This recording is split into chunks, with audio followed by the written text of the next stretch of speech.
बहुत समय पहले की बात है। चंदनपुर नाम के गांव में रामू नाम का एक आदमी रहता था। रामू खेती किसानी करके अपना गुजारा कर रहा था। उसके परिवार में सिर्फ उसकी पत्नी चमेली थी। इसके अलावा रामू के पास एक बहुत ही हट्टी कट्टी भैंस भी थी। वह भैंस रामू को अपनी पत्नी चमेली से भी ज्यादा प्यारी थी। रामू सुबह शाम उसे घास डालता। जल्दी उठकर वह सबसे पहले अपनी भैंस को नहलाता धुलाता और फिर उसे चारा खिलाता। इसके बाद वह खेतों में काम करने के लिए निकल जाता। दोपहर के समय उसकी पत्नी उसे खेतों में ही खाना देकर आया करती थी। शाम ढलने पर जब रामू अपने घर आता तो सबसे पहले वह सीधा अपनी प्यारी भैंस के पास ही जाता था। उसे चारा खिलाता और फिर उसका दूध निकालता था। रामू की भैंस एक टाइम का 8 किलो दूध देती थी, इसलिए उसके घर में दूध, घी और मक्खन की कोई कमी नहीं थी। वह अपनी प्यारी भैंस का बहुत ही ख्याल रखता था। ये कह सकते हो कि रामू को अपनी पत्नी से भी ज्यादा प्रिय उसकी भैंस थी। पूरे चंदनपुर में रामू और उसकी भैंस के खूब चर्चे थे। लेकिन एक रात को तो गजब ही हो गया। रात को सोने से पहले जब रामू ने अपनी भैंस को तबेले में आखिरी बार देखा था तो भैंस वहीं पर थी, परंतु सुबह उठकर जब वह अपनी भैंस को नहलाने के लिए गया तो भैंस वहां से गायब थी। यह देखकर रामू की सांस ऊपर की ऊपर और नीचे की नीचे रह गई। वह सोचने लगा, अरे कहां गई मेरी भैंस। सोचते हुए उसका कलेजा मुंह को आने लगा था। उसने जमीन पर गड़े हुए मजबूत खूंटे को देखा जिससे भैंस के गले में बंधी हुई सांकल बंधी रहती थी। खूंटा बिल्कुल सही सलामत अपनी जगह पर ही था, लेकिन भैंस की सांकल वहां पर नहीं थी और भैंस गायब थी। कुछ देर तक तो रामू अपने माथे पर हाथ रखे हुए वहीं पर बैठा रहा और फिर अचानक जोर जोर से चिल्लाया, अरे चमेली इधर आओ, गजब हो गया। उसकी पत्नी चमेली भागती हुई वहां पर आई। रामू ने कहा, अरे चमेली, भैंस तो गायब है। चमेली बोली, क्या भैंस गायब है? कहां गायब हुई, कब गायब हुई और क्यों गायब हुई? चमेली ने एक ही सांस में सवालों की झड़ी लगा दी। रामू बोला, अरे मुझे क्या मालूम, रात को मैं देखकर गया था तो यहीं पर थी और इस खूंटे से बंधी हुई थी। रामू ने जमीन में गड़े हुए उस खूंटे की तरफ इशारा करते हुए कहा तो चमेली बोली, अरे खूंटे से बंधी हुई थी तो गायब कैसे हो गई? कहीं ऐसा तो नहीं कि आपने ही सांकल खुली छोड़ दी थी हो? हाँ बिल्कुल यही हुआ होगा। वैसे भी आप इस दुनिया के सबसे भुलक्कड़ आदमी हो। रामू गुस्से से बोला, अरे नहीं रे, क्या बात करती हो तुम? और फिर मैंने उसके गले में घंटी भी तो बांध रखी थी। अगर वह यहां से भागती तो उसके गले की घंटी भी जरूर बजती। और तू तो जानती है कि मेरी नींद कितनी कच्ची है। अगर घंटी बजती तो मैं जरूर उठ जाता, लेकिन मैं उठा नहीं, इसका मतलब घंटी नहीं बजी। यह कहने के बाद रामू अपनी भैंस को याद करके रोने लगा।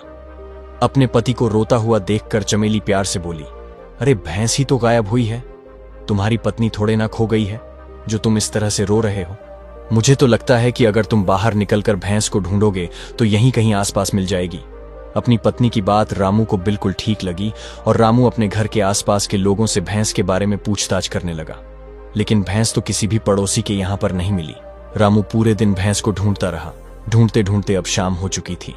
रामू के गांव चंदनपुर में शाम के समय बड़े बुजुर्ग चौपाल पर बैठकर पंचायत किया करते थे और वह गांव की छोटी मोटी समस्याओं का हल निकाला करते थे। उस शाम को जब पंचायत हो रही थी तो रोता बिलखता हुआ रामू भी वहां पर आ पहुंचा। उसे देखकर मुखिया ने पूछा, क्या हुआ भाई रामू, तू इतना उदास क्यों दिखाई देता है? रामू बोला, मुखिया जी मेरी भैंस गायब हो गई है। मुखिया को यह सुनकर बड़ी हैरानी हुई और वह बोला, गायब हो गई है? कहां गायब हो गई? आसपास ढूंढो जरा, यहीं कहीं पर होगी। रामू ने उदास होते हुए कहा, नहीं मुखिया जी, मैंने सब जगह ढूंढ लिया है, परंतु मुझे भैंस कहीं नहीं मिली। मुखिया ने उसे सलाह देते हुए कहा, सुनो भाई रामू, तुम ऐसा करो, कल सुबह महाराज के यहां पर अपनी शिकायत लेकर चले जाओ। अब तो महाराज ही तुम्हारी भैंस का पता लगा सकते हैं। तुम्हें उनके पास जाकर गुजारिश करनी चाहिए। मुखिया की बात सुनकर रामू मायूस हो गया, क्योंकि अब शाम हो चुकी थी और शाम के समय राज दरबार बंद हो जाता था। रामू वापस अपने घर लौट आया। उस रात रामू को नींद नहीं आ रही थी। वह सारी रात करवटें ही बदलता रह गया और अपनी भैंस को याद करके आंसू बहाता रहा, जैसे कि उसकी प्रेमिका ही उससे बिछड़ गई हो। अगली सुबह उठकर रामू महाराज के दरबार में जाने के लिए तैयार हुआ। उसने अपनी पत्नी चमेली को उठाया और कहने लगा, अरे भाग्यवान, तू भी जल्दी से अच्छे कपड़े पहनकर तैयार हो जा, राज दरबार में चलना है। पत्नी कहने लगी, अरे हद करते हो, भला मैं वहां पर जाकर क्या करूंगी, और वह भी अच्छे कपड़े पहनकर? महाराज को क्या मेरी सुंदरता देखनी है? रामू बोला, अरे तू भी पगला गई है, तुमसे कहीं ज्यादा सुंदर रानियां राजमहल में भरी पड़ी हैं। महाराज की सेवा करने के लिए जो दासियां हैं वह भी तुझसे कहीं ज्यादा सुंदर होंगी। मैं तो तुझे इसलिए चलने को कह रहा हूं क्योंकि तेरा भाई सुंदरलाल महाराज के शाही तबेले में काम करता है। अगर वहां पर किसी तरह की कोई सिफारिश की जरूरत पड़ी तो तेरा वहां पर होना बहुत ही काम आ जाएगा। चमेली के लाख मना करने पर भी रामू नहीं माना। आखिरकार चमेली को भी तैयार होकर राज दरबार में जाना ही पड़ा। सुबह सुबह अभी दरबार शुरू ही हुआ था कि रामू अपनी पत्नी के साथ रोता हुआ वहां पर आ गया। वह दरबार में हाजिर हुआ तो चंदनपुर के राजा माधो सिंह कहने लगे, अरे भाई तुम कौन हो और इस तरह से रोते बिलखते हुए यहां पर क्यों आए हो? तुम्हारी क्या समस्या है? महाराज के पूछने पर रामू ने कहा, महाराज मेरी भैंस चोरी हो गई है। और फिर रामू ने भैंस के गायब होने की सारी कहानी राजा को सुना दी। महाराज ने सवाल किया, क्या तुमने अपने आसपास अपनी भैंस को ढूंढा? रामू ने कहा, जी महाराज मैंने सब जगह ढूंढा लेकिन मेरी भैंस मुझे कहीं पर नहीं मिली। मुझे तो लगता है कि चंदनपुर के बाहर का कोई चोर उसे चुरा कर ले गया। महाराज ने गरज कर कहा, यह तो संभव ही नहीं हो सकता। तुम्हारी भैंस चंदनपुर के बाहर तो कभी जा ही नहीं सकती क्योंकि चंदनपुर की सारी सीमाएं हमने बंद कर रखी हैं। आजकल चंदनपुर की सीमाओं से लगने वाले जंगल में एक खतरनाक शेर का आतंक है और इस शेर को पकड़ने के लिए ही हमने चंदनपुर की सीमाओं के हर तरफ अपने बहादुर सैनिकों को तैनात कर दिया है। तुम्हारी भैंस खूंटे से छूट गई हो या किसी ने चोरी की हो, लेकिन वह चंदनपुर से बाहर नहीं जा सकती। तुम एक काम करो, हम अपने 2 सैनिक तुम्हारे साथ भेजते हैं। तुम उन्हें साथ लेकर जाओ और चंदनपुर के उन सभी लोगों के घरों में जाओ जिन्होंने भैंस पाल रखी है। वहां पर जाकर अपनी भैंस तलाश करो। मेरे ख्याल से पूरे चंदनपुर में ऐसे 100 से अधिक घर नहीं होंगे। अगर शाम तक तुम्हारी भैंस मिल जाए तो ठीक, वरना तुम कल फिर से दरबार में आ जाना। मैं तुम्हारी समस्या का कोई ना कोई समाधान अवश्य करूंगा। रामू बड़े ही दुखी मन से सैनिकों के साथ चला गया। वह घर घर जाकर अपनी भैंस को ढूंढने लगा, लेकिन शाम होने पर भी उसकी भैंस का कोई अता पता नहीं चला। शाम हो चुकी थी और अब रामू भी थक चुका था, इसलिए उसने सैनिकों को वापस जाने के लिए कह दिया। रामू भी अपने घर वापस लौट आया। आज की रात भी रामू को नींद नहीं आ रही थी और वह करवटें ही बदल रहा था। अगली सुबह होते ही सबसे पहले वह अपनी पत्नी के साथ राजा के दरबार में पेश हो गया। उसे देखते ही महाराज ने पूछा, तुमने चंदनपुर के सभी भैंस वालों के यहां पर अपनी भैंस की तलाश कर ली? रामू बोला, हां महाराज, मैंने सभी जगहों पर तलाश कर ली परंतु कहीं भी मेरी भैंस नहीं मिली। महाराज ने पूछा, अच्छा जरा यह तो बताओ कि तुम्हारी भैंस कैसी है? रामू ने विस्तार से बताते हुए कहा, महाराज मेरी भैंस बहुत ही सुंदर है। वह मेरी पत्नी से भी ज्यादा सुंदर है और वह बहुत ही हट्टी कट्टी और तंदुरुस्त है। उसके गले में एक सुंदर सी घंटी भी बंधी है। यह सुनकर महाराज बुदबुदाते हुए कहने लगे, क्या घंटी भी बंधी हुई थी? रामू ने कहा, जी महाराज। इसके बाद राजा ने कुछ सोचते हुए कहा, अगर तुमने चंदनपुर के सभी घरों में अपनी भैंस को खोज लिया है और तुम्हें अपनी भैंस नहीं मिली तो तुम ऐसा करो, आखिरी तबेला यानी राजा के तबेले में भी एक नजर मार लो। हमारे तबेले की भैंस दिखाने के लिए हम खुद तुम्हारे साथ चलेंगे। इसके बाद राजा रामू और उसकी पत्नी को लेकर अपने शाही तबेले में आ पहुंचा। जब वे लोग तबेले में पहुंचे तो रामू का साला यानी कि चमेली का भाई, जो कि राजा के यहां पर तबेले में काम करता था, जिसका नाम सुंदरलाल था, वह वहीं पर एक भैंस को नहला रहा था और वह भैंस बहुत ही उछल कूद मचा रही थी। रामू उस उछल कूद मचाती हुई भैंस को देखकर कहने लगा, महाराज महाराज यही है मेरी भैंस। वह जोर जोर से चिल्लाने लगा, महाराज यही मेरी भैंस है। महाराज ने रामू को गुस्से भरी नजरों से देखा और कहा, तुम हम पर चोरी का इल्जाम लगा रहे हो। रामू बहुत ही विनम्रता से हाथ जोड़कर कहने लगा, नहीं महाराज, मैंने ऐसा तो नहीं कहा, लेकिन मेरी भैंस तो यही है। राजा बोला, परंतु तुमने तो कहा था कि उसके गले में कोई घंटी बंधी हुई थी, लेकिन इस भैंस के गले में तो कोई घंटी नहीं बंधी हुई।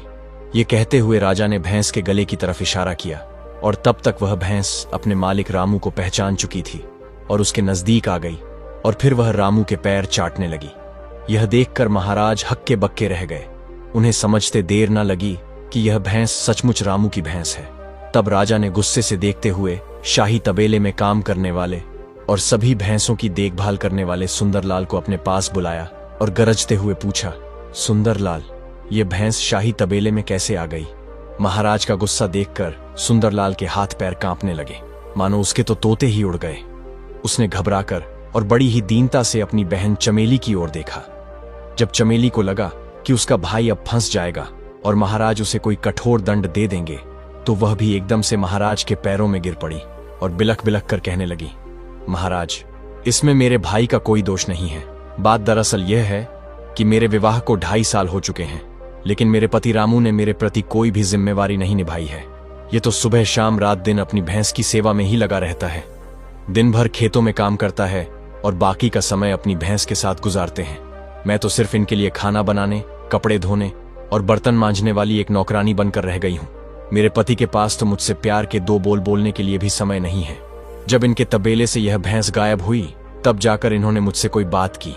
महाराज, ये सारी योजना मेरी ही थी और यह सब कुछ मेरा ही किया कराया है। मैं अपने अपराध को स्वीकार करती हूँ महाराज।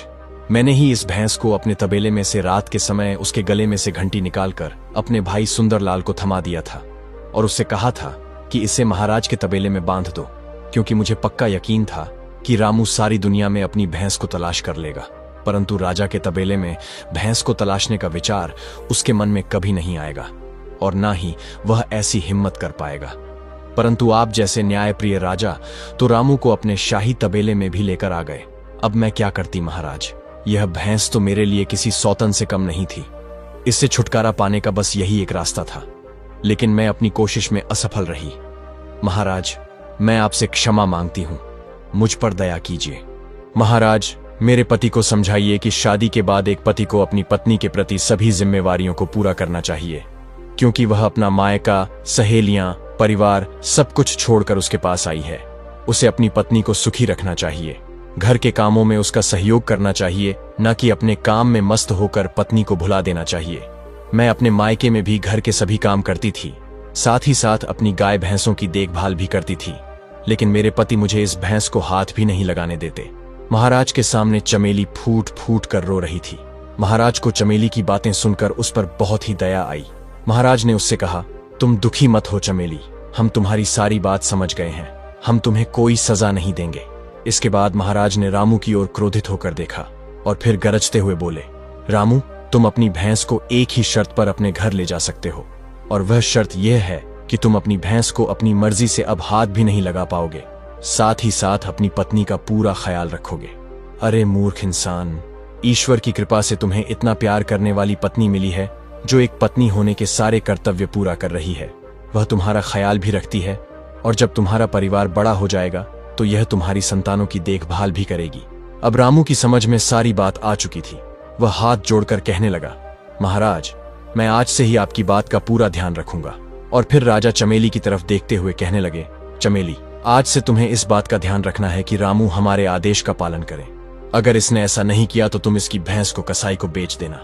यह सुनकर रामू घबरा गया और बोला, नहीं महाराज, कसाई तो मेरी भैंस को काटकर बेच डालेगा। महाराज ने कहा, हाँ, तो अगर तुम अपनी भैंस को अपने घर में जिंदा देखना चाहते हो तो आज से एक बात समझ लो, यह भैंस तुम्हारी नहीं बल्कि तुम्हारी पत्नी की हो गई है, क्योंकि शादी के बाद पति की हर चीज पर उसकी पत्नी का भी अधिकार हो जाता है। रामू ने गहरी सांस लेते हुए कहा, ठीक है महाराज, मैं आपकी बात अच्छी तरह से समझ गया हूँ। आज से मैं अपनी पत्नी का पूरा ध्यान रखूंगा और इसे किसी भी तरह की कोई तकलीफ नहीं होने दूंगा। यह सुनकर चमेली भी बहुत ही खुश हुई। इसके बाद महाराज ने रामू को उसकी भैंस सौंप दी। पति पत्नी अपनी भैंस को लेकर वापस अपने घर आ गए। उस दिन के बाद से रामू अपनी पत्नी चमेली का पूरा ख्याल रखने लगा। कुछ दिन ऐसे ही गुजर जाते हैं। 1 महीने तक तो रामू पर राजा की बातों का असर रहा, पर 1 महीने बाद रामू का अपनी भैंस के प्रति प्रेम वापस ऐसे ही होने लग गया। वो तो पूरे दिन अपनी भैंस को नहलाने और उसे चारा देने में ही निकाल देता था। अब तो चमेली पहले से भी ज्यादा परेशान हो गई थी। अब उसे बहुत ज्यादा गुस्सा आ रहा था। एक दिन चमेली को राजा की बताई हुई बात याद आई। राजा ने कहा था कि सिर्फ चमेली ही भैंस की देखभाल करे। अगर रामू ऐसा करे तो भैंस को कसाई को बेच देना। अब तो चमेली को रामू की हरकतों से परेशान होकर ऐसा ही करना सही लग रहा था।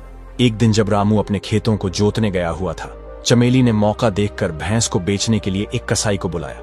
कसाई ने चमेली से भैंस का मूल्य पूछा। चमेली ने कहा, सुनो कसाई जी, मेरी भैंस कोई ऐसी वैसी भैंस नहीं है। पूरा 10 किलो दूध देती है एक ही टाइम का। पूरे 5,000 की भैंस है।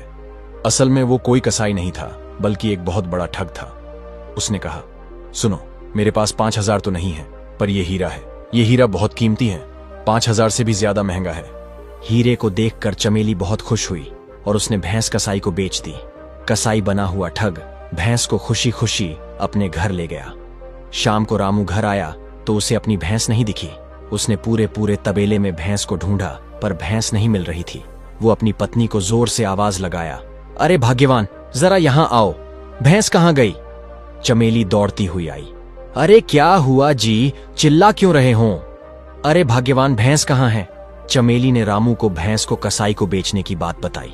रामू को अपनी पत्नी की इस हरकत पर गुस्सा भी आया। वो कुछ बोलता उससे पहले ही चमेली बोली, अजी आप भूल रहे हो, राजा का क्या आदेश था? यह सुनकर रामू चुप ही रहा।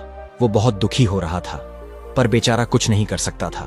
रामू को दुखी देखकर चमेली उसे हीरा दिखाते हुए बोली, अजी ये देखो, भैंस के बदले में ये कीमती हीरा भी तो आ गया। हीरे को देखकर रामू की आंखों में चमक आ गई। वह बहुत खुश हुआ। उसके बाद वो दोनों खुशी से अपना गुजारा करने लगे। रामू उस हीरे को देखता तो वह अंदर ही अंदर खुशी से झूम उठता। रामू को अपनी भैंस की याद तो बहुत आती थी पर धीरे धीरे वो अपनी भैंस को भूल गया।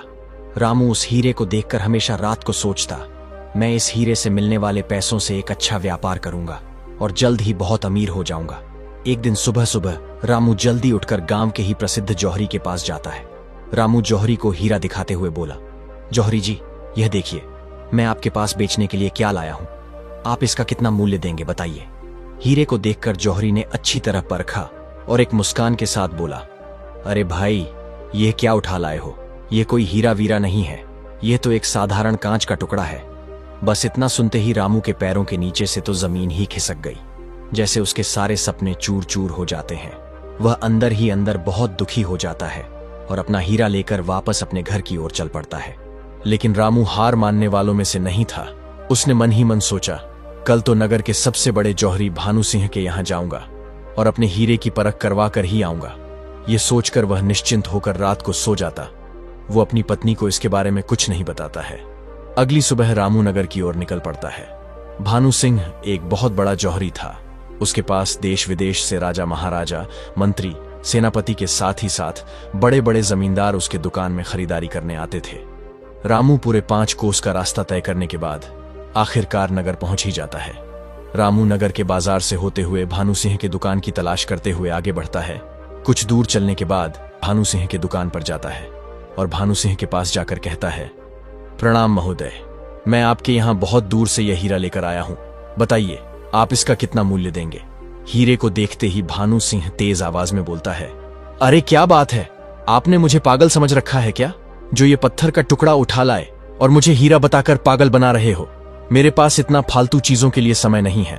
आप अपना हीरा लीजिए और यहां से कृपया चले जाएं। रामू ने बनावटी आश्रय व्यक्त करते हुए कहा, क्या पत्थर का टुकड़ा? नहीं नहीं, ऐसा नहीं हो सकता। यह तो हमारे खानदान की निशानी है। यह तो खानदानी हीरा है जो मेरे दादा को उनके परदादा ने दिया था। दादा के जाने से पहले वह मेरे को यह हीरा सौंप कर गए। अब थोड़ा घर में परेशानी हो गई है तो सोचा इसे बेचकर कुछ पैसे मिल जाते। इतना सुनकर भानु सिंह ने हीरे की परख करके बोला, माफ करना भाई, यह कोई हीरा नहीं है, यह तो कोई कांच या पत्थर का टुकड़ा ही है। तब रामू दुखी मन से बोला, महोदय आप ऐसा करिए ना, मेरे इस हीरे को अगर आप खरीद नहीं सकते हो तो कम से कम आप इस हीरे को अपनी दुकान में ही रख लीजिए। अगर कोई ग्राहक आए तो आप इसे बेच दीजिएगा, वरना कुछ समय बाद आकर मैं यह हीरा लिया जाऊंगा। रामू की गिड़गिड़ाहट देखकर भानु सिंह का दिल पसीज गया और वह इस बात पर सहमत हो गया। भानु सिंह बोला, भाई आप इस हीरे का कुछ तो मूल्य सोचा होगा ना आपने, जो आप रखना चाहते हो। अब बताइए मैं इसे ग्राहकों को किस मूल्य पर बेचूंगा? रामू बोला, आप इस हीरे की कीमत लोगों को 20,000 रुपए बताइएगा। इतना कहकर रामू अपने घर को लौट जाता है। भानु सिंह अपना नाम खराब नहीं करना चाहता था, इसलिए वह उस हीरे को किसी को भी बेचने के लिए नहीं दिखाता था। बस वह वैसे ही के वैसे ही पड़ा रहता था।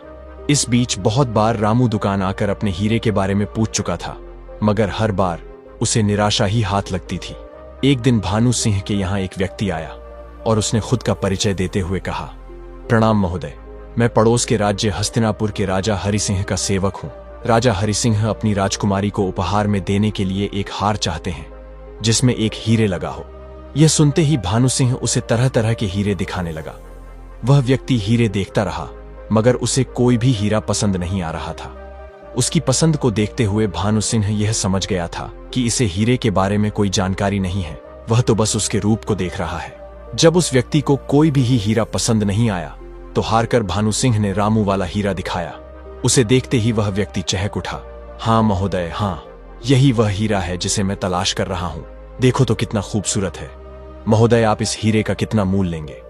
भानु सिंह ने मन ही मन सोचा, 20,000 तो रामू ही मांग रहा है, क्यों ना मैं इसकी कीमत 40,000 बताऊं, तो 20,000 रामू को देकर 20,000 का मैं भी लाभ कमा सकूंगा। यह सोचकर भानु सिंह ने उस हीरे की कीमत 40,000 बताई।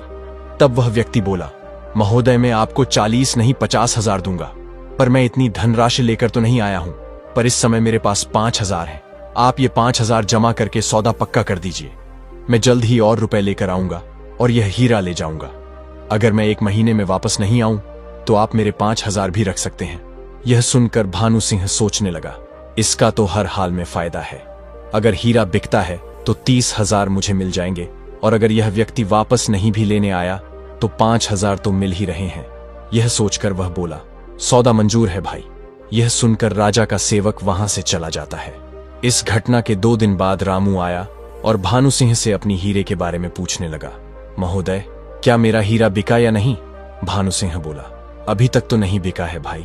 रामू बोला, महोदय जी, आप मेरा हीरा वापस कर दें, क्योंकि मैंने सुना है एक व्यापारी किसी हीरे की तलाश में इधर उधर भटक रहा है। मैं अपना हीरा उस व्यक्ति को बेच दूंगा और बदले में उचित मूल्य प्राप्त करूंगा। भानु सिंह सोचने लगा, अरे यार, अब क्या करूं? अगर मैं यह हीरा रामू को वापस कर दूंगा तो मुझे 30,000 की हानि हो जाएगी। इससे अच्छा है मैं रामू को 20,000 दे देता हूं और यह हीरा अपने पास रख लेता हूं। सुनो रामू भाई, मैं सोच रहा था यह हीरा मैं ही खरीद रहा हूं। मुझे यह हीरा बहुत पसंद आ गया है। मैं इसे अपने दुकान में रखना चाहता हूं। यह लो तुम्हारे 20,000। रामू 20,000 रुपए लेकर वापस अपने गांव चला गया। इधर अब भानु सिंह उस व्यक्ति का इंतजार करने लगा जो हीरे खरीदने की बात करके गया था। 2 दिन, 4 दिन, 2 महीना बीतने को आया, मगर वह व्यक्ति वापस नहीं आया। अब तो भानु सिंह को चिंता होने लगी, मगर वह क्या करे? उसने सोचा, अगर नगर के कोतवाल से शिकायत करें तो उसकी कितनी हंसी होगी। लोग सोचेंगे इतना बड़ा व्यापारी होकर एक साधारण से व्यक्ति से ठगा गया, और यह सोचकर उसने किसी से कुछ भी नहीं कहा। वास्तव में वह व्यक्ति किसी भी राज्य का कोई सेवक नहीं था, वह तो बस रामू ही था। इस प्रकार रामू ने भानु सिंह को ठग लिया था। रामू ने सारी कहानी अपनी पत्नी को सुनाई और फिर दोनों ने उस धनराशि से गांव के चौराहे में एक व्यापार खोल लिया और खुशी खुशी अपना जीवन व्यतीत करने लगे। दोस्तों, कहानी अच्छी लगी हो तो वीडियो को लाइक कर दो यार। कमेंट करना भी आपका फर्ज बनता है। खैर, चैनल को सब्सक्राइब करना तो आपकी मर्जी है। मिलते हैं एक और नई कहानी के साथ। तब तक आप सभी खुश रहो, स्वस्थ रहो, मस्त रहो। धन्यवाद।